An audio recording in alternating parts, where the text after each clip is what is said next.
Bom dia, bem-vindos a mais um Explica-me como se tivesse 5 anos, conversas sobre ciência no técnico para crianças e também para adultos curiosos. Hoje temos connosco a Susana Cardoso Freitas, que é física, é professora aqui no Departamento de Física do Instituto Superior Técnico e investigadora no INESC-MN, que quer dizer Instituto de Engenharia de Sistemas e Computadores para os Microsistemas e Nanotecnologias. E é precisamente microsistemas e nanotecnologias que a Susana nos vem falar de hoje, em direto do INESC-MN, que é mesmo do outro lado da rua do edifício do Instituto Superior Técnico, onde tem os laboratórios onde fazem toda a tecnologia de que hoje vamos aprender. Hoje vamos aprender uma palavra nova que eu aprendi há uns tempos com a Susana, que é incrível e que vai mesmo suscitar seguramente muitas perguntas e muito interesse. Bom dia, Susana. Por favor, ligue o microfone.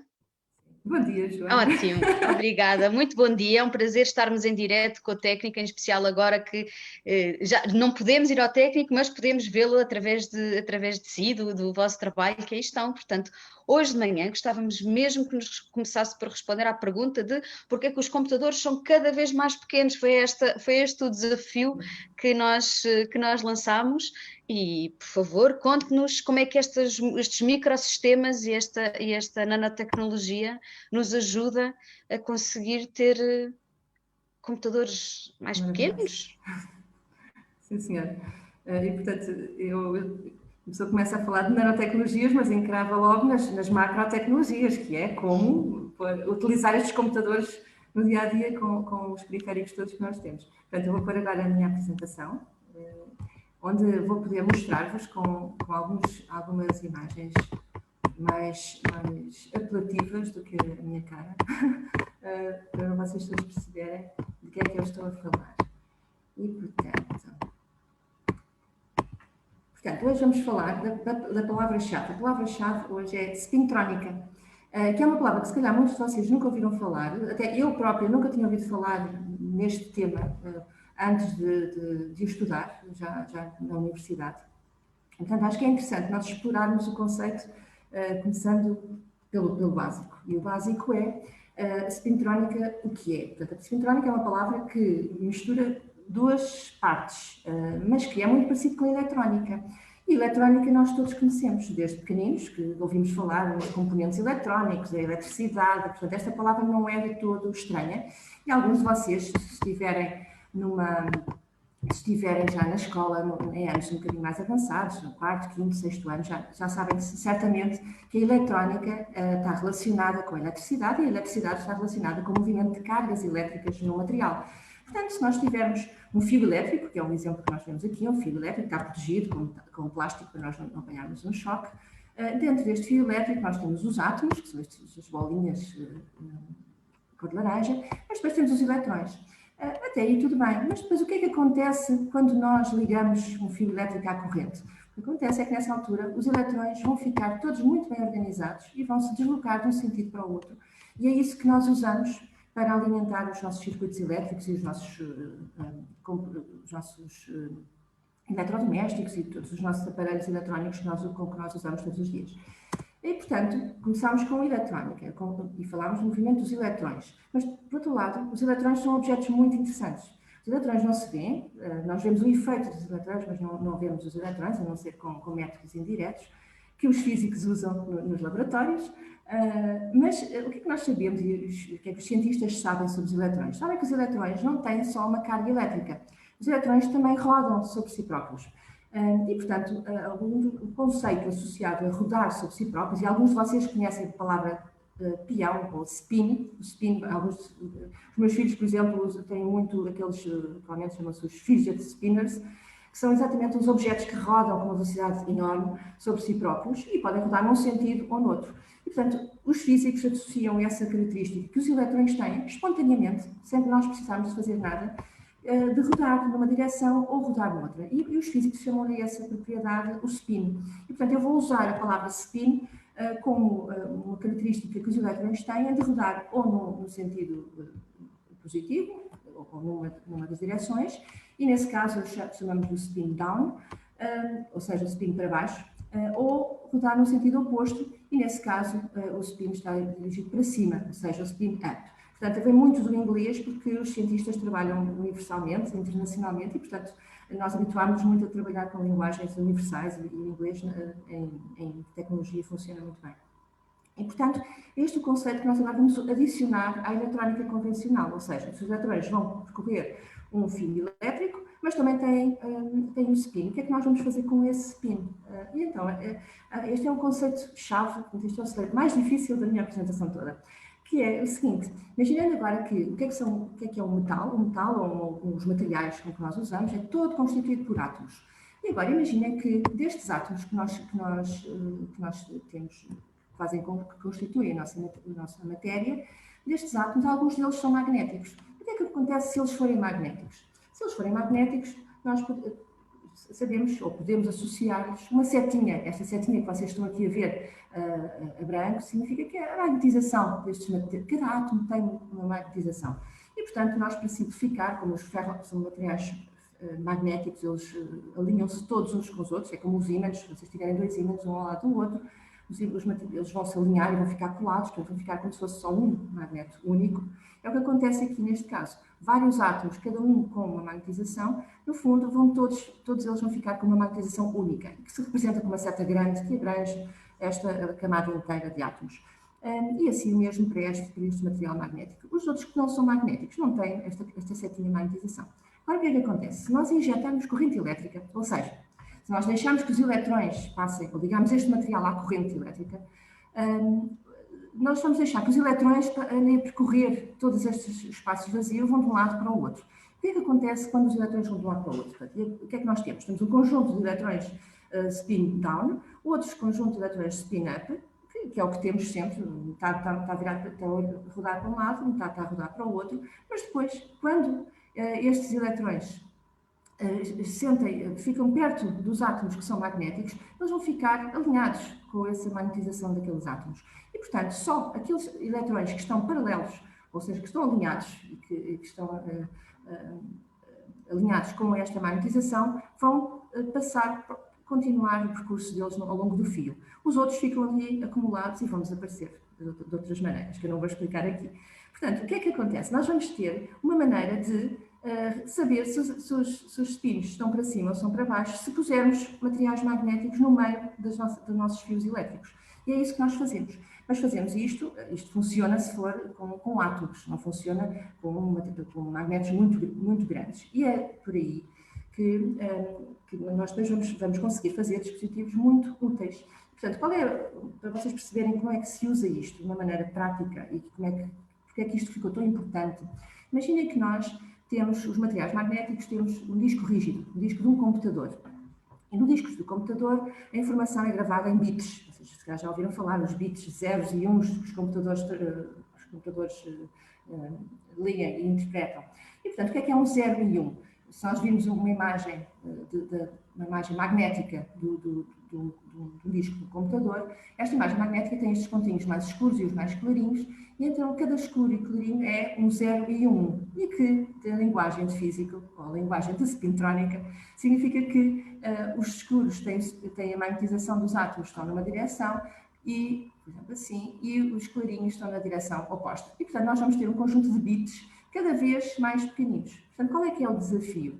É termos os nossos sensores, ou seja, conseguimos aproximar um elemento que neste caso nos computadores está aqui nesta pontinha de todas, portanto é um sensor, portanto é um objeto que é capaz de dizer aos elétrões qual é a direção do campo magnético criado por cada um destes bitzinhos.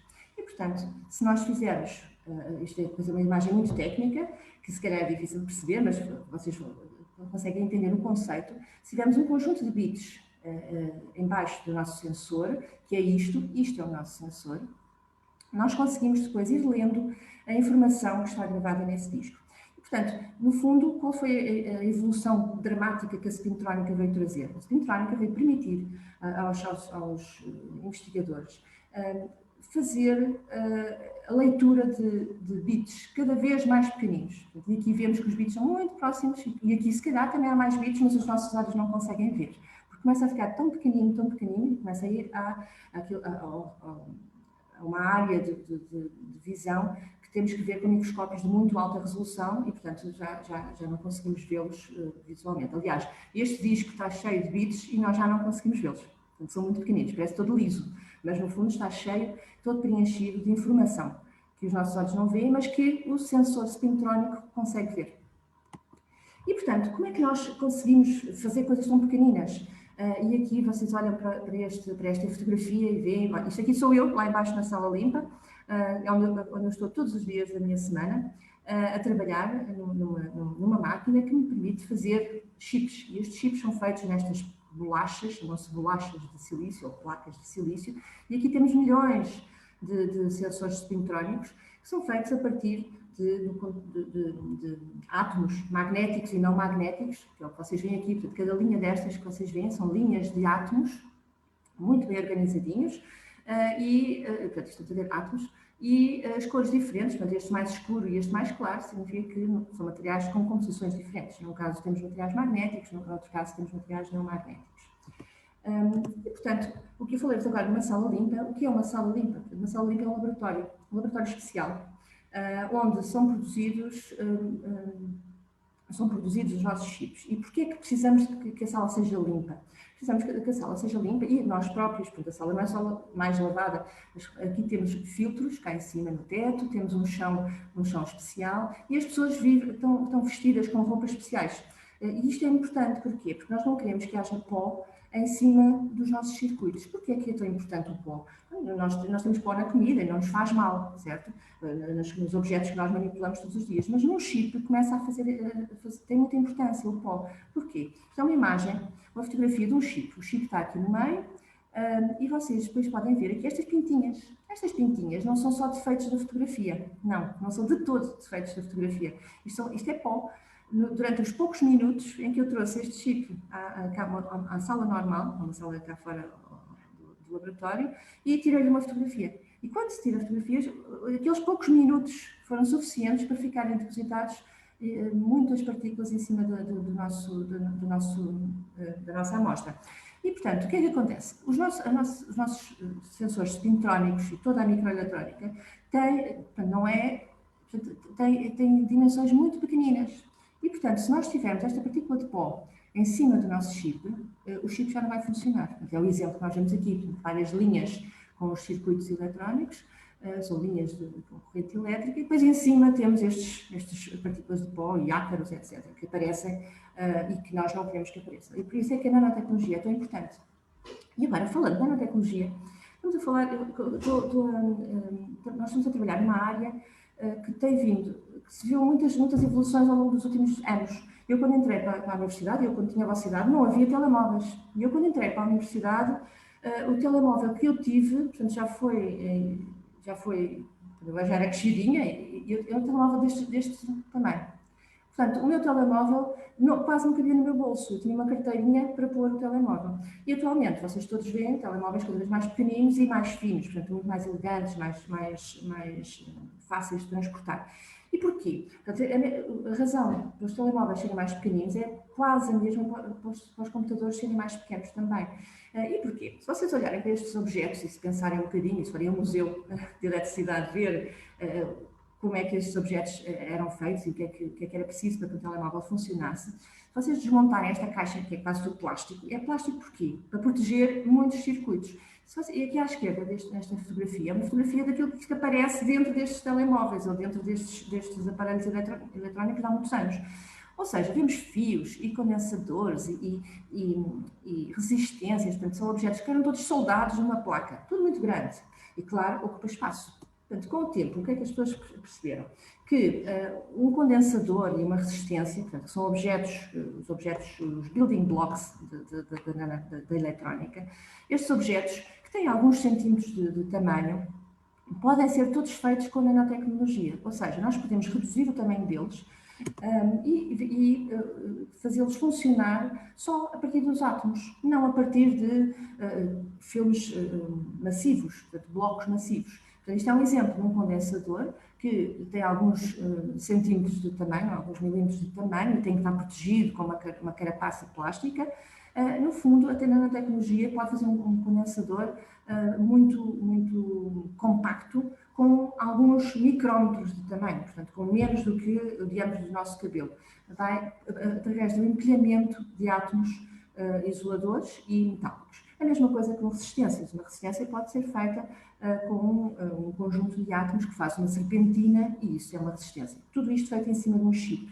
Portanto, quando se passa de centímetros para micrómetros, estamos a ganhar espaço. E isso é extremamente importante e foi uma das grandes vitórias da nanotecnologia. Isto é uma fotografia de várias camadas de átomos e de pistas eletrónicas desenhadas em um chip e depois, no fim, esta estrutura permite-nos fazer cidades lindíssimas dentro de um chip. E estas cidades, portanto, estas cores diferentes são os diferentes materiais e dentro deste espaço que tem 10 micrómetros, portanto, que nós nem sequer conseguimos ver com os nossos olhos diretamente, dentro disto tem todos os componentes elétricos que aquela placa grande com os fios soldados e os cabos e os plásticos todos tinham. E é por isso que este objeto tem todas as características e depois protege-se com uma carapaça e depois vai para dentro dos nossos telemóveis e eles podem ficar muito fininhos. Portanto, este é o trunfo da nanoeletrónica, é conseguir usar os átomos para fazer coisas mais pequeninas, mas que têm a mesma função, porque senão, se não fizesse a mesma coisa, não servia para muito. Agora, voltando outra vez à spintrónica. Portanto, a spintrónica relacionei sempre com os eletrões que vão ser afetados com a magnetização dos nossos materiais. Agora, onde é que nós temos magnetização? Porquê é que a spintrónica é tão importante? Não foi só para os computadores, não foi só para os telemóveis, não é? Independentemente disso, onde é que nós podemos utilizar a spintrónica? Sempre que haja campos magnéticos. Onde é que há campos magnéticos? Portanto, vocês pensarem um bocadinho, onde é que eu tenho campos magnéticos? Eu se calhar, alguns de vocês sabem claramente que o nosso planeta é o maior magneto que nós conhecemos, portanto é um supermagneto, que é gigante e que, portanto, tem um campo magnético bem direcionado. Portanto, temos o Polo Norte e o Polo Sul, exatamente que está relacionado com essa característica.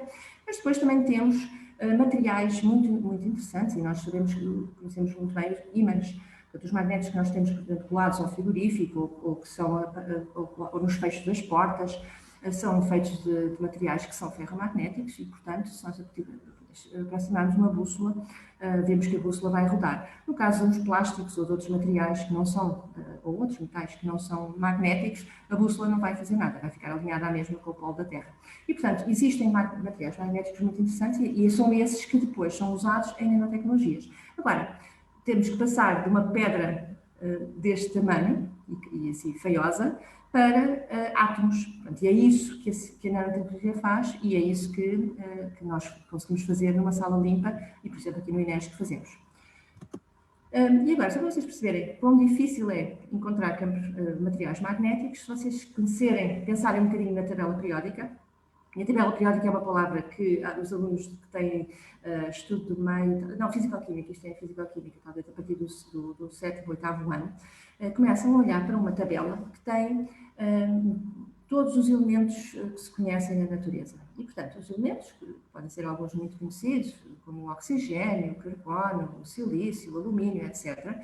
E depois, se nós olharmos para estes todos, e há muitos mais que não estão neste slide, se olharmos para eles todos, quantos é que são os materiais magnéticos? Na natureza conhecem-se 8 materiais magnéticos, mas só 4 deles é que são magnéticos à temperatura ambiente. E porquê que isso é importante? É importante porque nós precisamos que os nossos computadores e que os nossos telemóveis e que os nossos componentes eletrónicos e que todos os objetos que nós usamos funcionem à nossa temperatura. Portanto, não queremos que eles funcionem só a temperaturas ultra negativas em que nós não estamos confortáveis e portanto, não é o nosso habitat natural. Nós queremos que eles funcionem à temperatura ambiente e, portanto, limitamos imenso a escolha dos materiais. Portanto, por isso é que a spintrónica precisa de utilizar materiais como o ferro, o cobalto, o níquel e outro mais estranho, que é o gadolínio. E, portanto, é com esses materiais que nós trabalhamos e que eu trabalho todos os dias. Agora, Temos 4 materiais magnéticos no planeta inteiro, mas temos mais hipóteses de encontrar campos magnéticos. Sim, há um conceito muito interessante que alguns de vocês se calhar nunca ouviu falar, que é o facto de, se nós tivermos uma corrente elétrica, ou seja, se tivermos um fio elétrico, e aqui tivermos uma corrente elétrica I, a atravessar um circuito, nós sabemos que, pelo facto de termos uma corrente elétrica a percorrer um circuito, isto vai criar um campo magnético à volta desse circuito.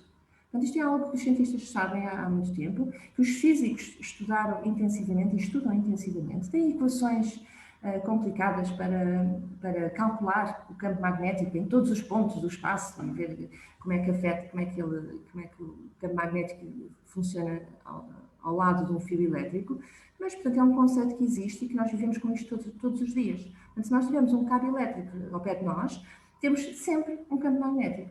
Agora, podemos tirá-lo ou não e usá-lo ou não, se nós quisermos. Mas esse campo magnético vai existir sempre, a partir do momento em que haja corrente elétrica a passar nos fios ou nos microcircuitos.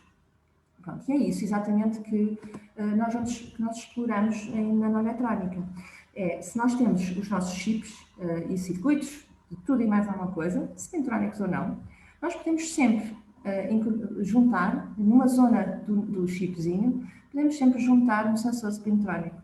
E esse sensor spintrónico pode ajudar-nos a medir as correntes dentro do próprio chip. E, portanto, tudo fica muito pequenino e tudo muito integrado. Conseguimos medir as correntes elétricas de dispositivos que não são magnéticos espontaneamente, mas porque têm corrente elétrica, têm campos magnéticos. E, portanto, foi esse o grande desafio da spintrónica, foi começar a ser integrada em todos os circuitos eletrónicos que nós temos. E, além disso, temos outras fontes de campo magnético muito interessantes e espontâneas, e que não custam dinheiro a ninguém, que é dentro do nosso cérebro. Portanto, vocês se calhar reconhecem bem este tipo de imagens em que o cérebro é descrito com um conjunto de faíscas a acontecer por todo lado e principalmente focadas em algumas zonas do cérebro. E é exatamente este conceito que nós estamos a explorar agora em neuroeletrónica, que é uma área da ciência muito interessante e que se calhar vai ser muito interessante para muitos de vocês irem trabalhar no futuro. E há muito trabalho por fazer, porque é difícil trabalhar, conhecer bem o nosso cérebro. E, portanto, dentro do nosso cérebro existem muitas células, e essas células são os neurónios, são células assim compridas, e quando há informação, ou seja, quando nós recebemos um estímulo visual, ou ouvimos um som, ou queremos mexer o nosso corpo, ou estamos a pensar, tudo isso não passa de correntes iónicas a passar, ou seja, vocês podem dizer que são faíscas dentro do nosso cérebro, mas são microcorrentes elétricas a passar de um lado para o outro, ao longo destas células. E, portanto, se nós temos correntes elétricas a atravessar um fio, neste caso um microfio, temos também campos magnéticos. E, portanto, são estes campos magnéticos que nós estamos a tentar detectar e medir dentro do nosso cérebro. E os sensores spintrónicos são perfeitos para isso. Porquê? Porque são muito pequeninos, podem ser postos em agulhas como esta que eu vos estou a mostrar aqui, portanto, em que temos aqui uma agulha muito fininha de um determinado material, e aqui na ponta pomos o sensor spintrónico e depois isto é inserido dentro do cérebro para estudar exatamente as correntes magnéticas que atravessam o nosso cérebro. E depois há outros sítios muito mais fáceis, onde há muita eletrónica e há muita necessidade de usar sensores ativos, ou seja, por exemplo, um carro, se vocês falarem com os vossos pais sobre o funcionamento dos carros, vocês veem que há muitos sensores, e dentro de um carro há aquele painel que tem muitas luzinhas a acender, e essas luzinhas estão a medir, dão-nos a informação de sensores que estão a medir em tempo real várias informações do nosso carro. E, portanto, o nosso carro está completamente artilhado com sensores. E esses sensores são para detectar tudo e mais alguma coisa, desde a rotação, medir a rotação dos pneus, até a pressão dos pneus, até o nível de gasolina, tudo e mais alguma coisa. E, portanto, todos esses sensores, muitos deles são também spintrónicos. Portanto, pelo menos 30 são spintrónicos. E isso é extremamente interessante, e vocês nem sabiam. Portanto, e a palavra spintrónica, se calhar, não aparece. O carro tem, quando vamos comprar um automóvel, o carro tem 30 sensores spintrónicos. Ninguém diz isso na descrição do automóvel, só diz quantos quilómetros por hora e qual é a emissão de CO2, etc. Mas atrás disso há muita indústria de indústrias tecnológicas a garantir que o carro fica seguro exatamente porque tem sensorização de precisão associada. E depois também outro sítio onde é extremamente importante saber qual é que é a corrente elétrica que existe é nos cabos de alta tensão. Portanto, nas cidades, e isto aqui é longe das cidades, mas mesmo das cidades também há cabos de fios de eletricidade em alguns sítios, e portanto nestes cabos de alta tensão que alimentam uma cidade inteira, as correntes elétricas que passam nestes fios são gigantes. E é extremamente importante que não haja interrupção da linha, ou seja, se houver um objeto que caia na linha, ou se houver uma tempestade e a linha fica interrompida, a cidade inteira fica sem energia e ninguém quer isso. E, portanto, é preciso rapidamente, e quando isso acontece, é preciso rapidamente corrigir essa situação. Portanto, é preciso saber qual foi o fio que deixou de ter energia, ou que deixou de ter eletricidade. E, portanto, para fazer isso, estes fios estão todos eles artilhados com sensores que medem o campo magnético à volta daquele fio. Ou seja, temos uma corrente elétrica aqui a passar e a corrente elétrica a atravessar o fio e então à volta vai-se medindo em tempo real o campo magnético, que é uma maneira indireta de medir a corrente elétrica. Ninguém põe a mão no fio, nem no cabo, para medir a corrente elétrica, porque apanhávamos um choque, como é óbvio. E, portanto, os sensores são postos aqui, nesta zona, são sensores pequenininhos, que vão coletar a informação do campo magnético criado pelaquela corrente. Portanto, é uma maneira indireta de medir, mas de precisão. E depois tem aqui esta antena, este pauzinho que aqui vê, são antenas que transmitem em tempo real a informação para as centrais de controle e de distribuição de energia das cidades. E, portanto, nós podemos fazer a mesma coisa para os nossos eletrodomésticos. Portanto, nós podemos pôr um controlador, portanto, agora bem, o aspecto disto começa a ser também um bocadinho feioso. E porquê? Porque para ficar mais barato, às vezes as pessoas usam à mesma microcontroladores e chips grandes, e depois põe-nos dentro destas caixinhas e, se nós ligarmos os nossos eletrodomésticos, conseguimos ir medindo a corrente elétrica que passou pelo nosso frigorífico, pela nossa televisão, pelo aquecedor, etc. E se virmos que estamos a gastar muita energia a alimentar as consolas ou a carregar os telemóveis de toda a gente lá de casa, fica a informação no telemóvel e nós conseguimos depois fazer uma gestão de energia, que é uma palavra muito importante agora, que é exatamente ajudar a gestão de energia, porque a energia é um recurso que é precioso para todos. E pronto, eu terminava aqui a minha apresentação, porque acho que vocês vão ter mais perguntas ainda do que aquelas que tinham inicialmente. E, portanto, estou disponível agora para falarmos um bocadinho sobre o que é que vos interessou mais e o que é que vos interessa relacionado com a spintrónica. Obrigada. Muito, muito obrigada, Susana. Temos várias pessoas a acompanhar-nos, a quem digo bom dia, já tinha dito bom dia há bocado, mas temos cerca de 57 pessoas connosco agora e já temos algumas perguntas que já nos chegaram antecipadamente por mensagem e já temos aqui a primeira pergunta no Facebook. Espera, deixa-me só pôr-nos aqui às duas, senão... Ok, assim conseguem-nos ver às duas, não ficava estranho. Então temos aqui uma primeira pergunta de uma menina que a Marta queria saber o que é que quer dizer magnético. O que é isto de uma coisa ser magnética? Oi, isso realmente é uma pergunta muito fundamental. Então é o seguinte, portanto, o magnetismo é uma propriedade da matéria, ou seja, nós podemos ter átomos, os átomos têm... Isso é uma pergunta muito difícil. Eu acho que chamava num teste se fizesse uma pergunta destas na universidade. Portanto, o magnetismo é uma propriedade natural de todos os átomos. Portanto, e alguns materiais têm magnetismo e outros não têm.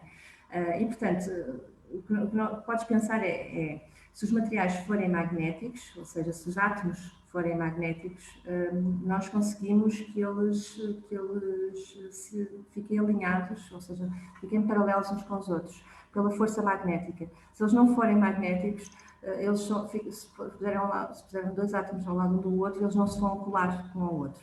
Portanto, É uma maneira muito, muito básica de explicar, mas na verdade não é fácil de explicar. Mas é uma propriedade natural dos materiais, tem a ver com a distribuição de eletrões que o próprio átomo tem. Tem a ver com o parte nuclear. Sim, portanto, os ímãs do frigorífico agarram ao frigorífico, porque o frigorífico terá essa capacidade, mas não agarrariam à madeira, por exemplo, não é? Exatamente, exatamente. Portanto, são características de um clube. Portanto, é o clube dos materiais magnéticos. Se forem magnéticos, vão se atrair sempre com os magnéticos. Se não forem, não se juntam nunca mais. Portanto, essa é a questão. Eu tenho aqui uma pergunta que onde é que está? Que nos chegou de Maputo e, portanto, eu penso que de alguma forma a Susana já respondeu esta pergunta durante a sua apresentação, mas como o Manuel nos mandou esta pergunta de Maputo, não quero deixar de a passar. Olá, chamo-me Manuel Dias, vivo em Maputo e tenho uma dúvida. Primeira dúvida, o que é que são, o que é que quer dizer spintrónico e segunda dúvida, para que é que serve? Então, para que é que serve? Eu penso que a Susana já demonstrou bem, mas Sim. esta coisa nós chamarmos uma coisa, podemos chamar as coisas spintrónicas, uma coisa é spintrónica.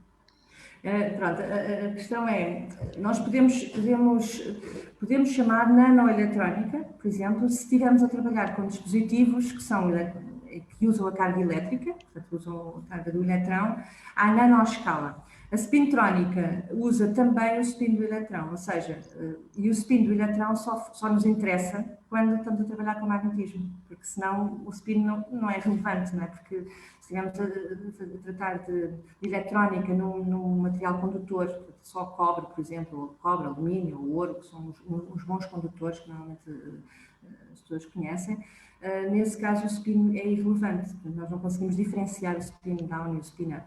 Se estivermos a trabalhar com materiais magnéticos, sim, aí é relevante. Portanto, é uma nova área em que nós usamos também o spin. Temos aqui outra pergunta em direto do Tiago, que tem 12 anos. Pergunta: porquê é que os eletrões se direcionam para o mesmo sentido quando se liga à corrente? Pronto. Com 12 anos, se calhar já vou conseguir responder um bocadinho mais profissionalmente. Então é assim, quando nós ligamos à corrente, o que estamos a fazer é criar, portanto, os objetos estão ligados à Terra, portanto, ao potencial elétrico zero. Se tu ligas à corrente, o que estás a fazer é criar uma diferença potencial desde o início do fio até ao fim do fio, uma diferença potencial de, vamos brincar um bocadinho, 220 volts, que é aquilo que está escrito nas tomadas elétricas. Portanto, se fores ver aos teus cabos elétricos, diz sempre, cá em Portugal e na Europa, 220 volts, 220 volts. E, portanto, ou numa pilha tem 12 volts ou 24 volts. Portanto, essa tensão, essa voltagem, representa, do ponto de vista físico, representa um campo elétrico. E um campo elétrico significa que as cargas vão ser aceleradas de um ponto para o outro. Vai criar uma força elétrica e isso vai acelerar os eletrões, todos eles, porque têm todos a mesma carga. Se tivéssemos positrões, iam para o sentido contrário, e se tivéssemos uma mistura, iam para um sentido para o outro. Porque, na verdade, ligar à corrente é criar um potencial elétrico e funciona como criar um campo elétrico que gera uma força elétrica. Mas isso é algo que se aprende, eu não sei exatamente em que ano, mas talvez um bocadinho mais, talvez no 10º ano ou no 9º ano, mas acho que assim respondo profissionalmente à pergunta. Temos aqui uma pergunta também em direto do Alexandre, que tem 10 anos, e o Filipe, que tem 7 anos, que estão a acompanhar com o pai, e perguntam se o nosso cérebro tem magnetismo. A Susana mostrou ali aquela imagem do cérebro e eles querem saber se o nosso cérebro tem magnetismo. Não, exatamente. Portanto, tem duas. Portanto, ter magnetismo há dois fenómenos interessantes aqui. Portanto, um deles é este que eu mostrei, que é através das correntes sinápticas, portanto, das correntes dos axões e dos neurónios, e, portanto, que criam um campo magnético. Portanto, é preciso haver atividade cerebral para que haja campo magnético. E depois temos o magnetismo, que tanto há no cérebro como há no resto do corpo, que é aquilo que se usa na geologia biomédica, portanto, para fazer os taques tudo que é imagiologia biomédica, em que o magnetismo espontâneo não há, portanto, nós não somos magnéticos, o nosso corpo não é espontaneamente magnético, mas se nós tivermos, mas o nosso corpo tem muita água, tem água em todo lado, é 70% de água, se nós bebermos água suficiente durante o dia. E, portanto, o que acontece é que as moléculas de água, a molécula de água é H2O, portanto, tem 2 átomos de hidrogênio. E, portanto, o que significa que se nós, e o hidrogênio é muito levezinho, não é muito levezinho, se nós aplicarmos um campo magnético muitíssimo forte, que é o que acontece nas máquinas de imagiologia biomédica, o momento intrínseco do hidrogênio vai, portanto, o momento angular do hidrogênio vai alinhar com o campo magnético externo. Depois desliga-se o campo magnético externo e o hidrogênio vai processar exatamente para voltar outra vez à direção inicial. Portanto, espontaneamente não, mas nós podemos induzir reações ao campo magnético, portanto, de maneiras engenhosas que os cientistas sabem fazer. Sim, o engenho é muito, muito importante. Temos aqui uma pergunta do Fábio, que tem 22 anos, mas é da área das biologias, e faz a seguinte pergunta. Uma vez que só existem 4 elementos magnéticos à temperatura ambiente, quais são os grandes desafios para o futuro de forma a garantir a sustentabilidade desses 4 elementos? Se é possível reciclar esses materiais de utensílios obsoletos e o que é que acontece se a temperatura for muito alta ou muito baixa? Pronto, isso é uma pergunta muitíssimo interessante do ponto de vista prático de recursos. Portanto, é verdade que há escassez de materiais magnéticos, apesar de não ser visível ainda e se usar pouco, porque a nanoeletrónica, a nanotecnologia tem uma grande vantagem, é que utiliza poucos recursos. Os dispositivos são pequeninos, os chips são pequeninos, estamos a trabalhar com átomos e, portanto, não precisamos de blocos massivos desses materiais e, portanto, a nível de utilização é bastante reduzida comparando com a eletrónica de há muitos anos atrás. É verdade que também está a produção de átomos e depois a purificação desses átomos e desses recursos básicos tem que ser controlada e, portanto, há imensos projetos a nível mundial para gerir os recursos mineiros relacionados com a extração de níquel, ou de ferro, ou de cobalto. E, portanto, há uma consciencialização para que haja o recurso. E depois, a nível de utilização, na verdade, é dos materiais, portanto, qualquer material magnético é daqueles que é mais fácil de reciclar do que qualquer dos outros. Porquê? Porque se nós aplicarmos, imagina uma estação grande com muito lixo, se pusermos um magneto muito forte de um lado, tudo o que são materiais magnéticos vão ser atraídos contra este magneto. Portanto, a separação magnética é extremamente fácil. Qual é o grande problema? É que normalmente a incorporação de materiais magnéticos nos objetos, ou seja, num chip ou num telemóvel, a incorporação é muito pequena e, portanto, é preciso destruir tudo o resto e isso é que é caro. Portanto, mas sim, é de facto possível e há uma preocupação grande para fazer uma boa gestão. E arranjar alternativas. E quais são as alternativas? É fazer engenharia de materiais. E a engenharia de materiais permite criar novos materiais, assim como se desenvolveram os polímeros e outros materiais artificiais que nos ajudam a substituir materiais críticos atualmente. Em relação aos magnéticos é a mesma coisa. Portanto, existem outros materiais, compósitos, ou seja, materiais que foram misturas de outros, que têm também materiais magnéticos puros, mas tem outros materiais à volta e, portanto, em determinadas configurações consegue-se fazer engenharia de materiais para que o novo material também seja magnético a temperaturas aceitáveis. Portanto, e há muito trabalho nesse aspecto, sim. Uhum. Temos aqui mais uma pergunta de quem nos está a seguir, que pergunta acerca do spin, dos spins dos eletrões de que a Susana falou, e que pergunta se o spin tem alguma relação com os spins dos números quânticos. Tem, claro, tem tudo a ver com isso. É exatamente a ver com isso. Pronto, eu não quis falar, não trouxe aqui, reparem que eu não falei na palavra quântica. Nunca usei o quântico aqui, nunca, mas é completamente isso. É exatamente isso. É exatamente, porque tem dois estados possíveis só, não pode estar no meio. Não pode estar a rodar a meio caminho. Ele roda para cima e gera um spin numa direção ou na outra. Portanto, um e o zero, portanto, os dois estados, é exatamente a definição do quântico. É exatamente isso. Quem é que perguntou? Quem é que perguntou isso? Com Com quantos anos? Com quantos anos? não diz, não diz, não diz, não diz, Tá não bem. diz, não diz. Tá bem, Nem tá nem bem. toda a gente identifica a sua idade e nós, Eu enfim. também não, eu também não. Exato. Estamos bem. Agora vamos passar aqui algumas perguntas que nos chegaram, até de mais pequeninos. Temos aqui, vou começar pela da Marta, que tem 5 anos, e aqui vem a pergunta da Marta. Olá, Susana, eu sou a Marta, tenho 5 anos e meio. Vai, vai. E a minha pergunta é o seguinte: o que é que faz virar a imagem mecânica, uma coisa elétrica? Beijinhos. Então, beijinhos, Essa parte muito querido. eu não percebi. Mas sim, é difícil.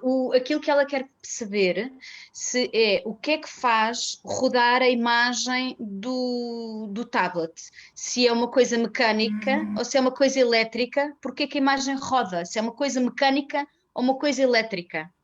É mais software do que outra coisa, mas é mecânico, portanto, fazes com MEMS, portanto, com atuadores pequeninos que percebem que há uma alteração do peso para uma direção ou outra e então faz rodar, dá informação depois ao software, ao processador, para rodar o ecrã, a imagem toda do ecrã no outro sentido.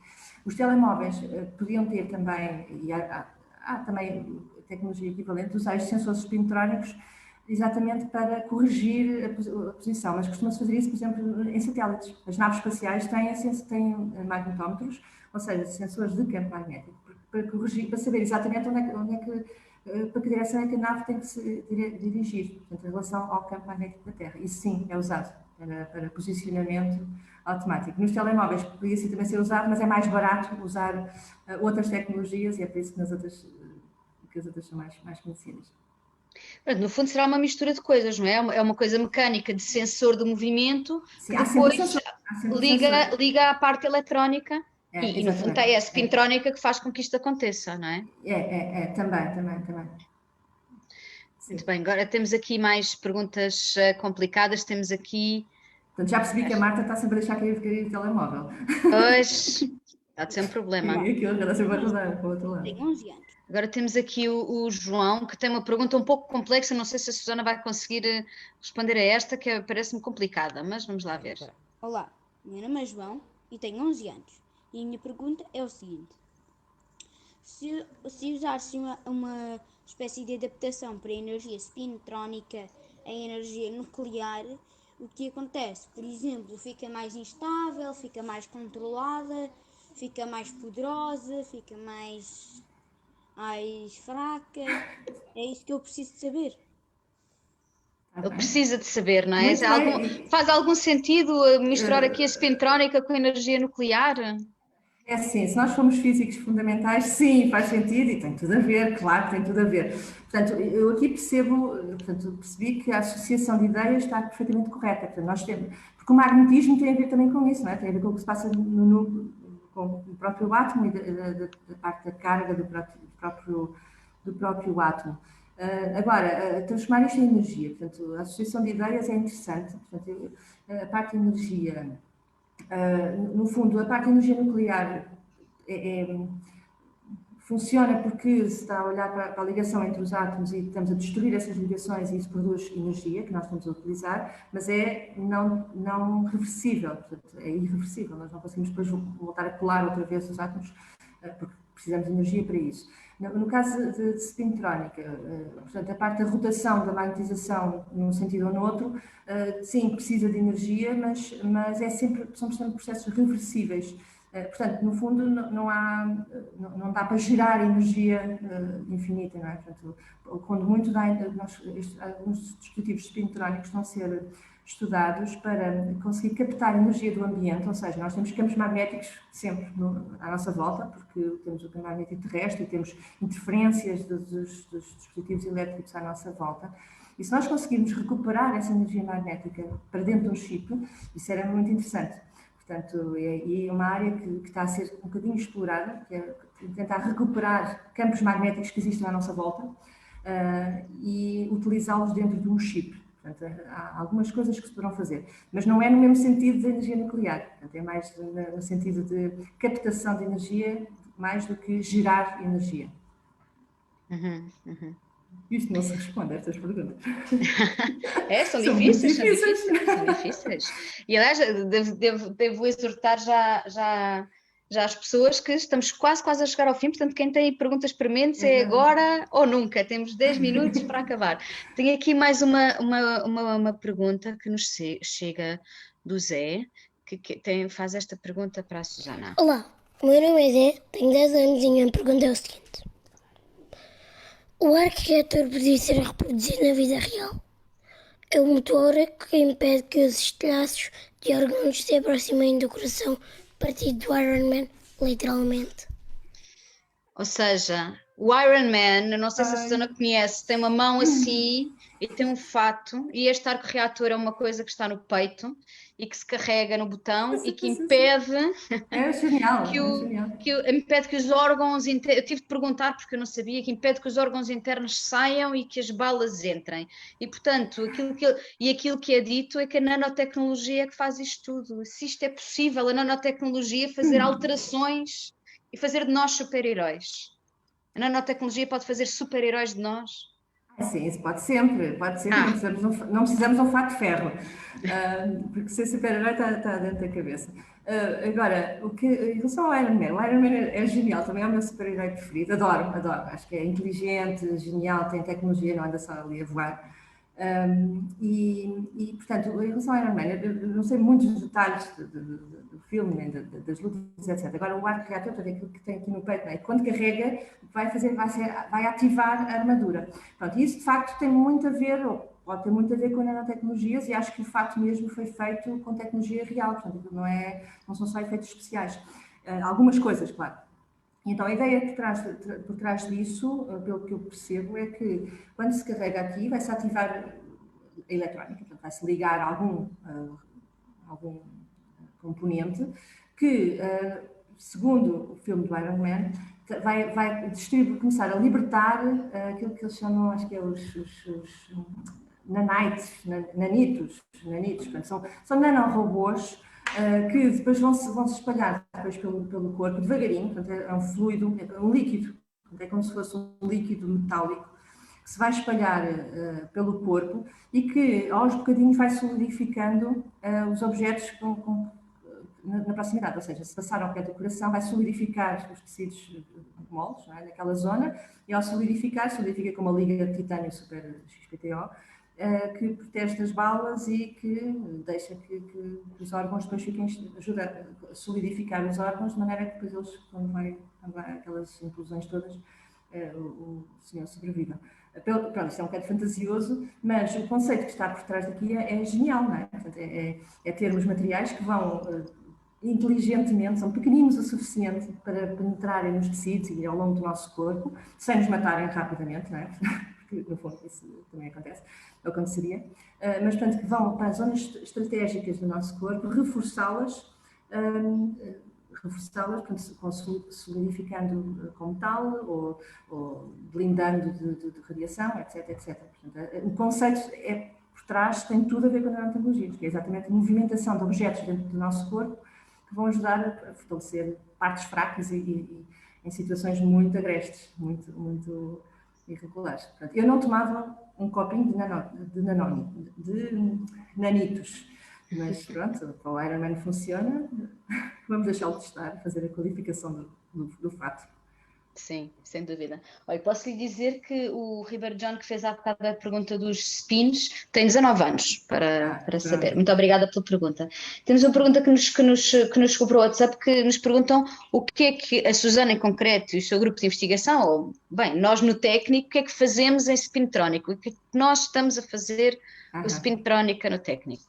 Pronto, nós estamos a fazer aquilo que podemos fazer num país, em Portugal. Portanto, aqueles filmes, por exemplo, nós não fazemos fatos para o Iron Man, nem temos nenhum contrato para trabalhar com empresas de filmes, o que é uma pena, porque são geniais.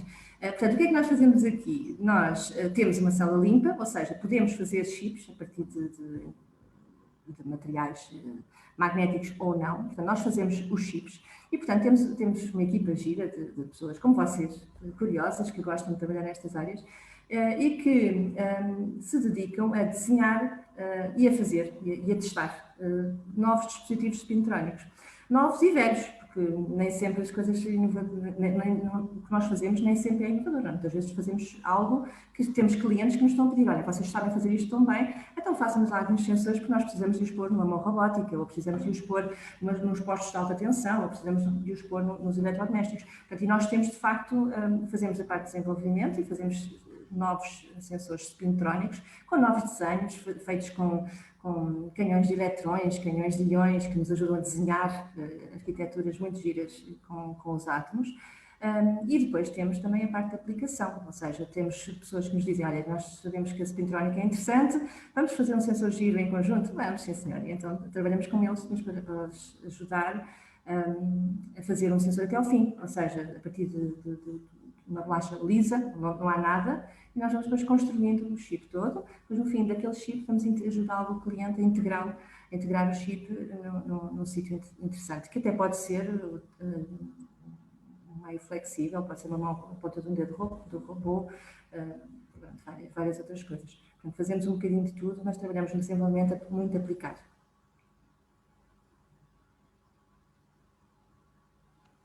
E, portanto, estou-me aqui então a perguntar se então o que é que podemos esperar do futuro com estes desenvolvimentos que estão a fazer e com estas coisas todas. Pronto, já sabemos que a Iron Man não vai sair daqui, não é? Se calhar vai, se alguém tiver contactos. Pois é, talvez. Se calhar alguém dos que nos estão a ouvir agora, quem sabe. Se tiverem connections, aproveitem. Mas pronto, já conseguimos fazer computadores mais pequeninos, telefones mais pequeninos, conseguimos ter os nossos dispositivos eletrónicos a funcionarem de forma diferente.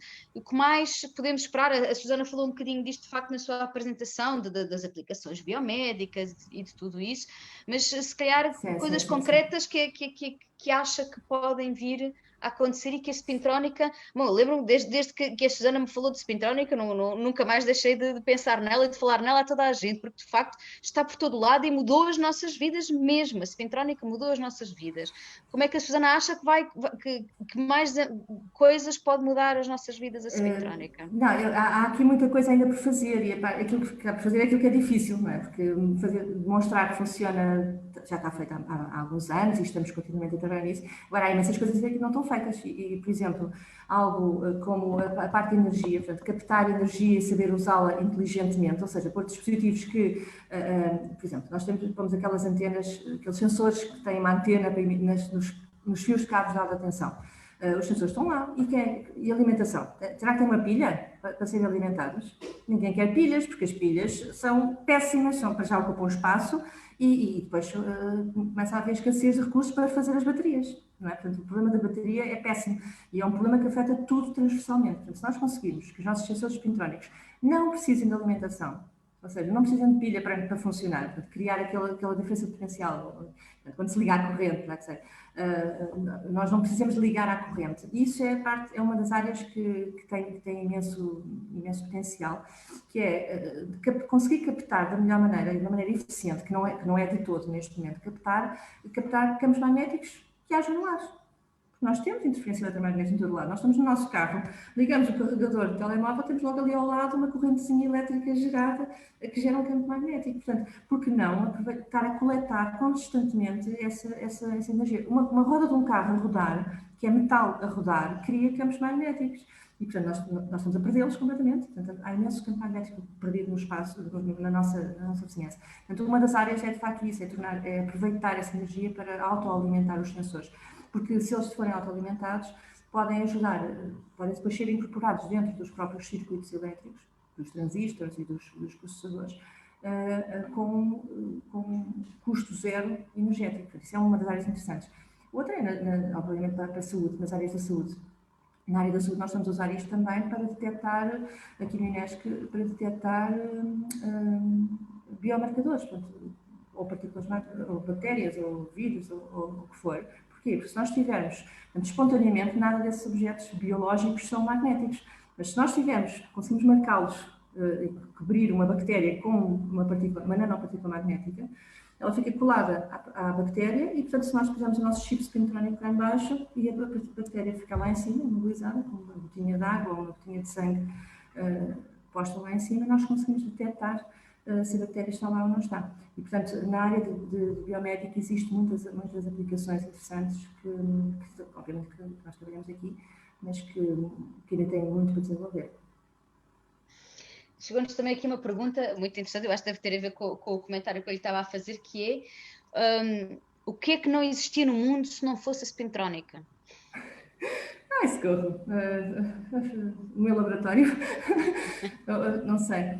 Se calhar os meus filhos, porque eu não teria conhecido o meu marido se não fosse a spintrónica. Fantástico. Deixa-me cá ver. O que é que não existiria no mundo se não fosse a spintrónica? Computadores, definitivamente. Computadores imediatamente. Imediatamente, sim. Pequeninos e grandes. Os computadores eram patocos feitos com bobinas gigantes. E os telefones, assim, não é? Os telemóveis é a seguir, mas indiretamente. Mas talvez existissem, porque há outras tecnologias de substituição, como é óbvio. Mas definitivamente, os computadores não. Portanto, isso aí acho que foi aquilo que mudou radicalmente o interesse das pessoas, não é? Sim. E, Susana, aqui, para acabarmos, já estamos a chegar mesmo ao fim do nosso tempo. Quem tenha ficado com curiosidade e queira saber mais de spintrónica, se existe algum recurso que recomende, e a pergunta do $1 milhão que há muita gente que quer saber é se é possível visitar o laboratório onde se faz a spintrónica.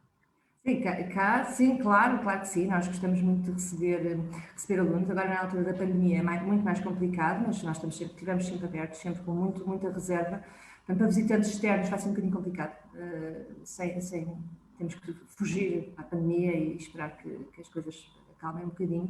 Mas, definitivamente, nós podemos fazer viagens virtuais. Portanto, nós temos um ou dois vídeos que explicam um bocadinho, fazem uma visita às nossas instalações e, portanto, vos podem ajudar a conhecer melhor o que nós fazemos aqui e no técnico.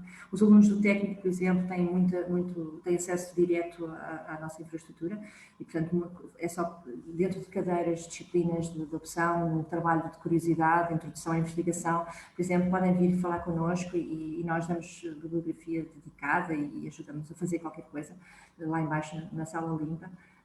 Que seja adequado ao trabalho que eles querem fazer, mas definitivamente nós temos as portas abertas, exceto nas pandemias, claro, mas gostamos muito de ser didáticos e exatamente a parte da nossa formação é uma formação de passagem, portanto nós não somos universidade, mas também não somos uma empresa, portanto, no fundo, queremos que realmente venham ter connosco para nós vos ajudarmos a dar umas luzes sobre o que é nanotecnologias e a spintrónica e depois vocês vão para onde quiserem, não é?